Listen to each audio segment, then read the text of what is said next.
I'm a little bit pissy right now because I spent 40 minutes recording Dragon Age Origins and realised that Bandicam crapped itself and then the game froze. And then I updated drivers and I rebooted and it seemed to be working, and so I did the same thing again with the same result. So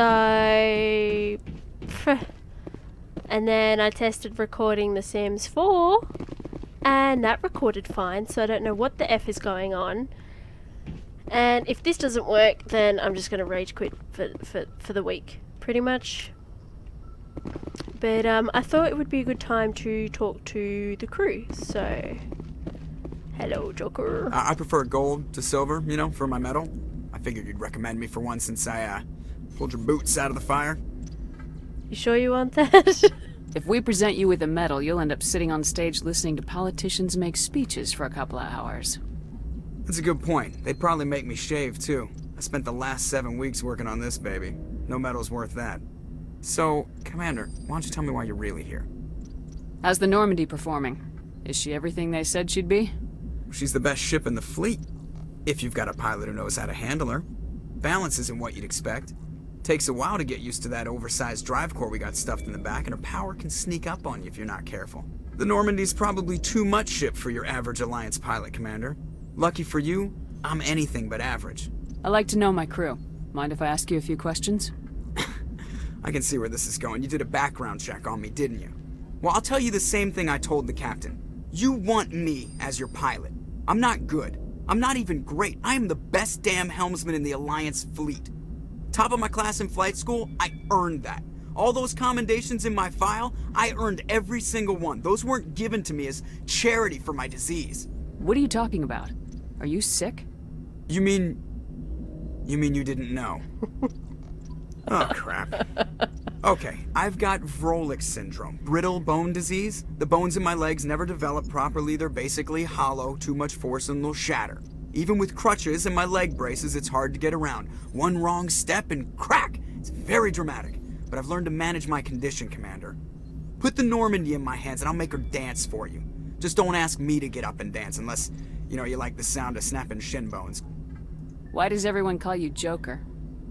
It's a lot shorter than saying Alliance Flight Lieutenant Jeff Moreau. Plus, I love to make little children laugh. I was just thinking how much you remind me of Santa Claus. Look, I didn't pick the name. One of the instructors in flight school used to bug me about never smiling. She started calling me Joker, and it stuck. Why didn't you ever smile? Hey, I worked my ass off in flight school, Commander. The world's not gonna hand you anything if you go around grinning like an idiot. By the end of the year, I was the best pilot in the academy. Even better than the instructors, and everybody knew it. They'd all got their asses kicked by the sickly kid with the creaky little legs. One guess who was smiling at graduation? I think we'll leave that. I have to go. Alright, see ya. Joker's like, kind of like a jerk, but he's a funny jerk that you can't help but laugh at and kind of love a little bit. If anyone has to take over for Captain Anderson, I'm glad it's you. I'm not sure about having non-humans on our ship, though. We're all on the same team here, Presley. With all due respect, ma'am, that's what they said about Nihilus. Look how that turned out. Speak freely, Presley.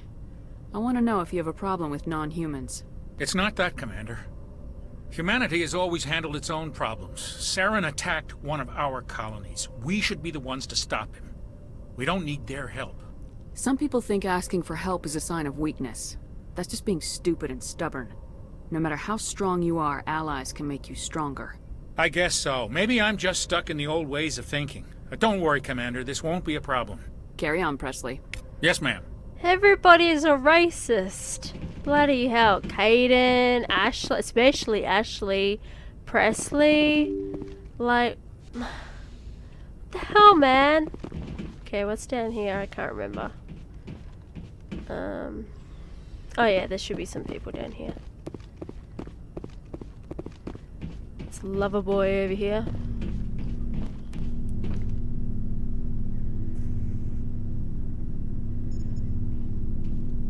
Commander, do you have a minute? Was it me or was that really awkward? I always make time for my officers. Off the record, I think there's something wrong here. This Saren is looking for records on some kind of galactic extinction, but we can't get backup from the Council? Sorry, Commander. There's writing on the wall here, but someone isn't reading it. The Council doesn't want to believe anything's wrong. I'd call it human nature, but... I hear you. It just seems like a group that's been around as long as the Council should see this coming. I mean, it's funny, we finally get out here, and the final frontier was already settled. And the residents don't even seem impressed by the view. Or the dangers. Well, well. You're a romantic. Did you sign on for the dream, Malenko? Secure a man's future in space? Yeah, I read a lot of those books when I was a kid, where the hero goes to space to prove himself worthy of a woman he loves, or, for justice. Maybe I was a romantic in the beginning, but I thought about it after brain camp. Biotic acclimation and temperance training. I'm not looking for the dream. I just want to do some good. See what's out here. Sorry if I got too informal. Protocol wasn't a big focus back in Bot. Tell me about it. Biotic acclimation and temperance didn't last past the airlock. To the kids they hauled in, it was brain camp. Sorry, hauled in is unkind. We were encouraged to commit to an evaluation of our abilities so an understanding of biotics could be compiled. There are worse results of accidental exposure to element 0 in the womb. Beats the brain tumors some kids grew up with. Is there some question about how you were exposed? My mother was downwind of a transport crash. It was before there were human biotics, a little after the discovery of the Martian ruins. It only gets iffy around 63 when kinetics was running out of first-gen subjects. Until then, they'd relied on accidentals.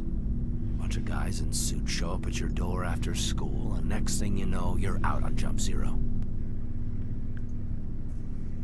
Jump Zero is Gagarin Station, right? What's it like? Yeah, that's the official name. Biggest and farthest facility we had for decades. Right on the termination shock, the outer edge of the solar system. It's where they did all the Goose Chase FTL research before we caught on to using mass effect fields. It was a sterile research platform when I was there. There were other kids in the same boat, right? At least you weren't alone out there. That's true. We did have a little circle that'd get together every night before lights out. We didn't have much to do, though. It was a research platform then, and kinetics kept Jump Zero off the extranet to prevent leaks. Then you must have had plenty of time to get to know each other. Yeah, we'd sit around and bull every night after dinner, play cards or network games. There was this girl named Rana, who had a little circle grow up around her. She was from Turkey. Her family was very rich. But she was smart and charming as hell. Beautiful, but not stuck up about it. Like you, I guess. Ma'am. They really try to push the whole Caden and Shepard romance if you play as a woman. It's kind of annoying. Like, I can understand if, like, you initiate flirting and then he, like, responds like this, but when you're just trying to pick, you know, platonic dialogue, it's just, I don't want it.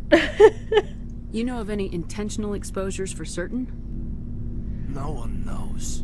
Doesn't mean they didn't happen. As big as the exposures were, it was hard to track down accidentals. It was different then. No one knew the potential, so there wasn't a lot of regulation. Anything kinetics did was gold. I'm not saying they intentionally detonated drives over our outposts, but in retrospect, they were damn quick on the scene. Jump Zero's a long way from home. What was it like? The grand gateway to humanity looks a lot better in the vids. Anyway, this was supposed to be a casual debrief, not a bull session about stuff that happened years ago. We have to depend on each other in combat. I like knowing what kind of man I have at my back. I understand, ma'am. I won't let you down. You, make a habit of getting this personal with everyone? I didn't say I did this for the whole crew. Oh We should talk god. again. Click the wrong one! I'll need some time to process that, Commander. But, yeah, I'd like that. Damn it! Damn it! I went to pick the bottom one, like, I talk like this with everyone, but I accidentally gave him the idea that it was just with him. Oops, oops, oops. That's gonna be awkward later. Shit. Oh well. I'm glad he's just a NPC. Yes, Commander? Is there something you need? How did you end up serving on an Alliance ship? I enlisted right out of med school. Earth always seemed boring to me. Too safe, too secure. I figured the colonies were teeming with exotic adventure. I wanted to travel the stars, tending the wounds of tough soldiers with piercing eyes and sensitive souls. Turns out military life isn't quite as romantic as I'd imagined. But humanity needs the Alliance if we want to keep expanding through the Traverse, and the Alliance always needs good doctors. So I stayed on to do my part. Ever think you made the wrong choice? Sometimes I think about opening a private practice back on Earth, or maybe taking a position at one of the new med centers out in the colonies. But there's something special about working on soldiers. If I left the Alliance now, I'd feel like I was abandoning them. Her eye, is it just me or did her eyes like completely disappear then? How did you end up serving on an Alliance ship? Did we just go through I this? enlisted right out of med school. Earth always... I wanted to travel the... But humanity needs the Alliance if we want to keep... Yeah, we already But did there's this. something Okay, special bye. about working on Bye. soldiers. I said goodbye. I should go. Goodbye, Commander. God. I wish it was like, I wish it would like grey out if you've already said it.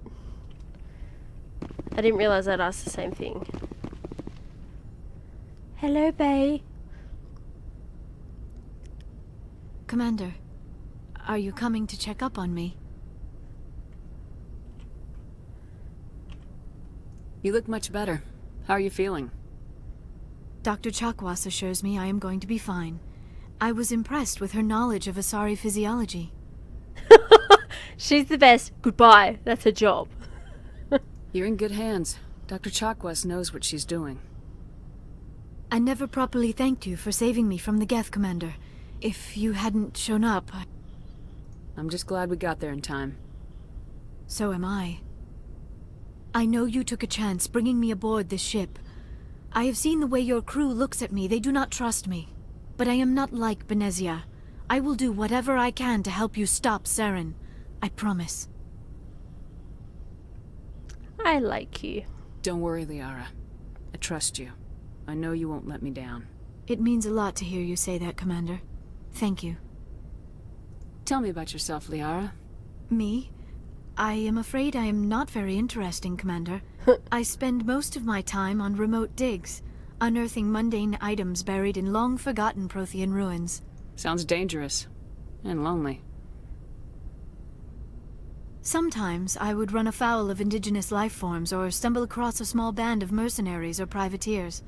But I was always careful. Until the Geth followed me to Artemis Tau. I never found myself in any situation my biotics could not handle. As for the solitude, well, that is one aspect that most appealed to me. Sometimes I just need to get away from other people. You don't like other people? I suppose it comes from being a matriarch's daughter. People expected me to follow in Benezia's footsteps. They wanted me to become a leader of our people. Matriarchs guide their followers into the future. They seek the truth of what is yet to come. Maybe that's why I became so interested in the secrets of the past. It sounds so foolish when I say it out loud. It sounds like I became an archaeologist simply to spite Benezia. All children rebel against their parents. It's a natural part of growing up. Aha, you share the wisdom of the matriarch, Shepherd. That is exactly what Benezia said when I told her of my decision. But there was more to it than that. I felt drawn to the past. The Protheans were these wondrous, mysterious figures. I wanted to know everything about them. That is why I find you so fascinating. You were marked by the beacon on Eden Prime. You were touched by working Prothean technology. Sounds like you want to dissect me in a lab somewhere. What? No, I did not mean to insinuate.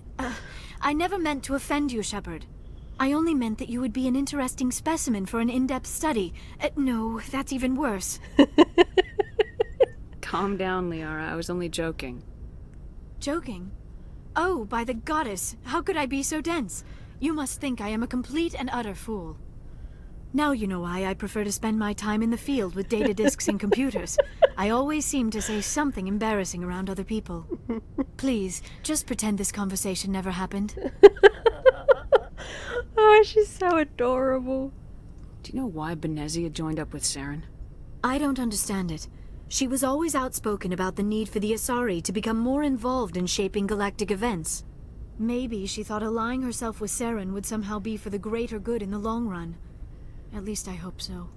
This hurts you, doesn't it? None of this makes any sense to me. I have not spoken to Benezia in many years, but I know her, and this was not like her. Something changed. I'd like to know more about the Asari. We were the first species to discover the Citadel. We were instrumental in forming the Council, and we always strive to be the voice of peaceful cooperation in galactic disputes.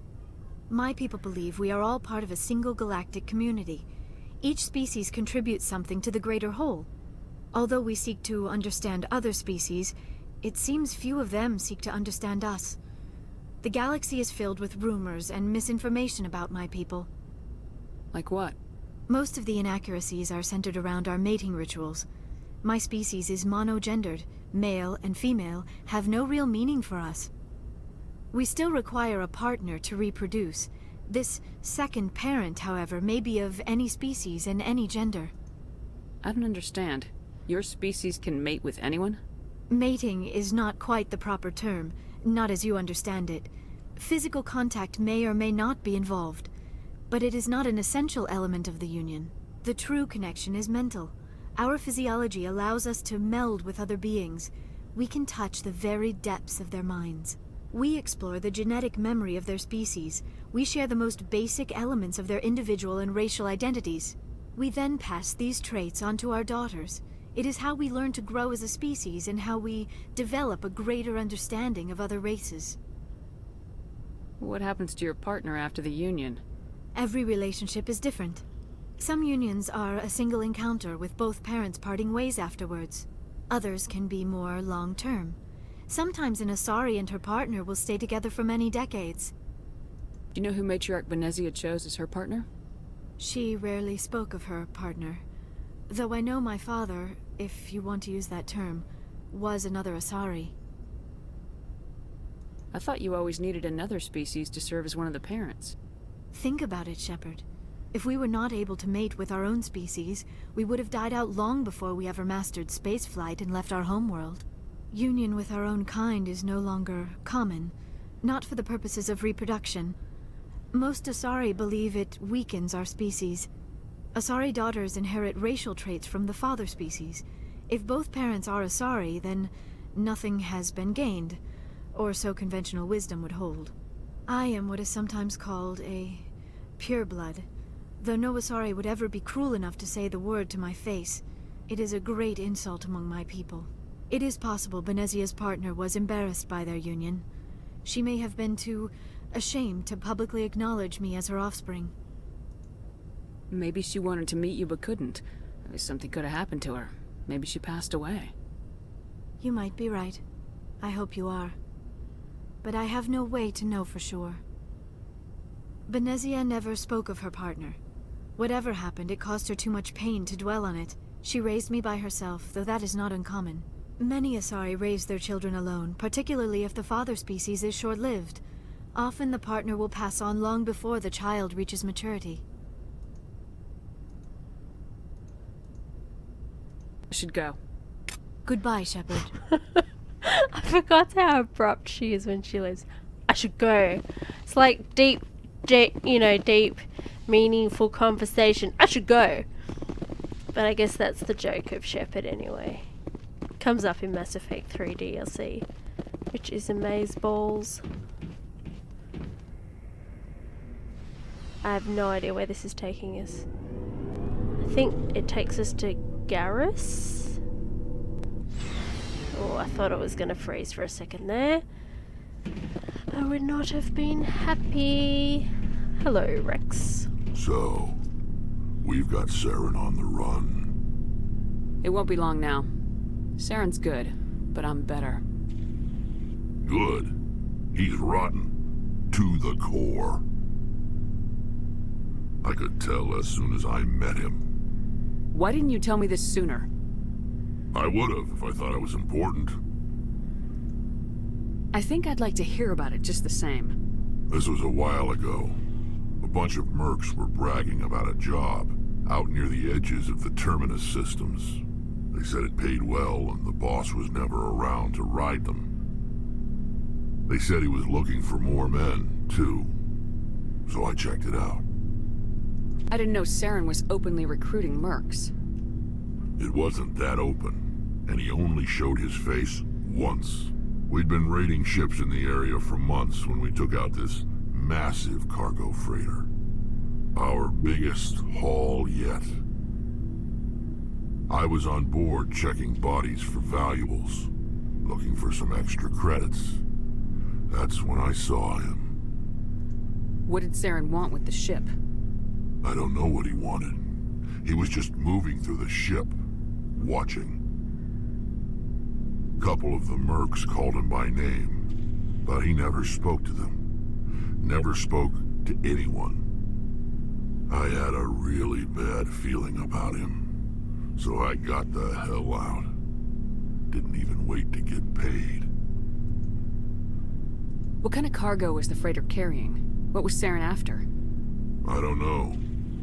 All I saw on that ship was food and medical supplies. There were some basic weapons, but nothing big. If there was anything of value on that ship, I didn't see it. That's why I didn't mention it sooner. Whose ship was it? There was a Volus trading vessel. Big one. Lots of guards. But they were no match for us. That's the only time you saw him? Yeah. Didn't even know who he was. Still wouldn't if I hadn't joined up with you. But my instincts were right.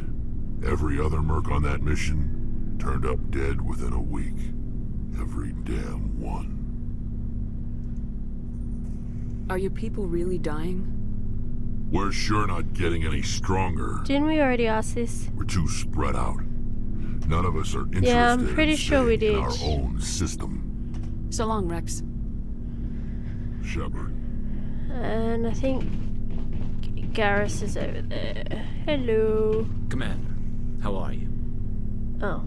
Haven't we already asked this? Why did you want to be a C-Sec officer in the first place? That's a good question. There were several reasons, I guess. Like what? Probably the same as most officers. I wanted to fight injustice, wanted to help people. I guess my father had something to do with it too. He was C-Sec, one of the best. I grew up hearing about his accomplishments or seeing his picture on the vids after a big arrest.